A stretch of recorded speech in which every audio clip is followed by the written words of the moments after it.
Cricket ಅಭಿಮಾನಿಗಳು ಕುತೂಹಲದಿಂದ ಕಾಯುತ್ತಿರುವ 2024ರ IPL ಸೀಸನ್ಗೆ ಇನ್ನು ಕೇವಲ 9 ದಿನಗಳು ಮಾತ್ರ ಉಳಿದಿವೆ. ಮೊದಲ ಪಂದ್ಯದಲ್ಲಿ CSK ಮತ್ತು RCB ತಂಡಗಳು ಹಣಾಹಣಿ ನಡೆಸಲಿವೆ ಎಂದು RCB ತಂಡ ತನ್ನ ಅಭಿಮಾನಿಗಳಿಗೆ ಬಹುದೊಡ್ಡದಾದ ಒಂದು ಹಿಂಟ್ ಒಂದನ್ನು ನೀಡಿದೆ.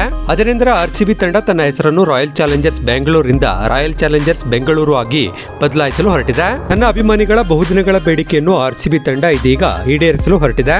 ಈ ಮೂಲಕ RCB ತಂಡ 17ನೇ ಸೀಸನ್ ನಲ್ಲಿ ಹೊಸ ಲಕ್ನೊಂದಿಗೆ ಕಣಕ್ಕಿಳಿಯಲು ಸಿದ್ಧವಾಗಿದೆ.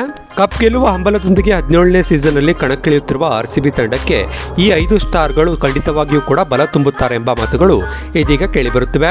ಈ 5 ಸ್ಟಾರ್ ಆಟಗಾರರಲ್ಲಿ 3 ಆಟಗಾರರು ಬ್ಯಾಟಿಂಗ್ ಡಿಪಾರ್ಟ್ಮೆಂಟ್ಗೆ ಬಲ ತುಂಬಿದ್ರೆ 2 ಆಟಗಾರರು ಬೌಲಿಂಗ್ ಡಿಪಾರ್ಟ್ಮೆಂಟ್ಗೆ ಬಲ ತುಂಬಲಿದ್ದಾರೆ.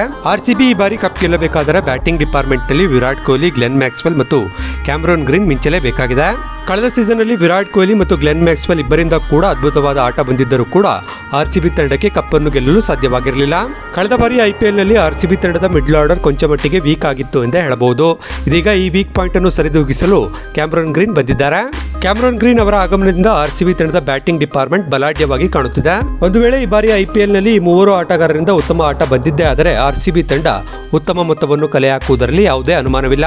ಇನ್ನು ಕಳೆದ ಸೀಸನ್ಗಳಲ್ಲಿ RCB ತಂಡ ಮೊಹಮ್ಮದ್ ಸಿರಾಜ್ ಮೇಲೆ ಬೌಲಿಂಗ್ ಡಿಪಾರ್ಟ್ಮೆಂಟ್ ನಲ್ಲಿ ಸಾಕಷ್ಟು ಅವಲಂಬಿತವಾಗಿತ್ತು. ಇದೀಗ ಮೊಹಮ್ಮದ್ ಸಿರಾಜ್ ಅವರಿಗೆ ಸಾಥ್ ನೀಡುವುದಕ್ಕೆ ಬಿರುಗಾಳಿ ವೇಗದಲ್ಲಿ ಬೌಲಿಂಗ್ ಮಾಡಬಲ್ಲ ಲೂಕಿ ಫರ್ಗ್ಯೂಸನ್ ಮತ್ತು ಅಲ್ಜಾರಿ ಜೋಸೆಫ್ ಬಂದಿದ್ದಾರೆ. ಹೆಚ್ಚಿನ ವೇಗದಲ್ಲಿ ಬೌಲಿಂಗ್ ಮಾಡಬಲ್ಲ ಈ ಇಬ್ಬರು ಆಟಗಾರರು ಚಿನ್ನಸ್ವಾಮಿ ಸ್ಟೇಡಿಯಂನಲ್ಲಿ ಪರಿಣಾಮಕಾರಿಯಾಗಿ ಬೌಲಿಂಗ್ ಮಾಡಬಲ್ಲರು. ನಿಮ್ಮ ಪ್ರಕಾರ ಈ ಬಾರಿಯ ಸೀಸನ್ ಅಲ್ಲಿ RCB ತಂಡದ ಪರವಾಗಿ ಯಾವೊಬ್ಬ ಆಟಗಾರನಿಂದ ಅತಿ ಹೆಚ್ಚು ಮ್ಯಾಚ್ ವಿನ್ನಿಂಗ್ ಪರ್ಫಾರ್ಮೆನ್ಸ್ಗಳು ಬರುತ್ತವೆ ಎಂಬ ನಿಮ್ಮ ಪ್ರೆಡಿಕ್ಷನ್ ಅನ್ನು ಕಮೆಂಟ್ ಬಾಕ್ಸ್ ನಲ್ಲಿ ತಿಳಿಸಿ. ಹಾಗೆ RCB ತಂಡ ತನ್ನ ಹೆಸರನ್ನು ಬದಲಾಯಿಸುತ್ತಿರುವುದು ನಿಮಗೆ ಖುಷಿ ಕೊಟ್ಟಿದ್ರೆ ಈ ವಿಡಿಯೋಕ್ಕೊಂದು ಲೈಕ್ ಮಾಡಿ. ನೀವು ಇನ್ನೂ ನಮ್ಮ ಚಾನಲ್ಗೆ ಸಬ್ಸ್ಕ್ರೈಬ್ ಆಗಿಲ್ಲ ಅಂತ ಹೇಳಿದ್ರೆ ಈ ಕೂಡಲೇ ಸಬ್ಸ್ಕ್ರೈಬ್ ಆಗಿ.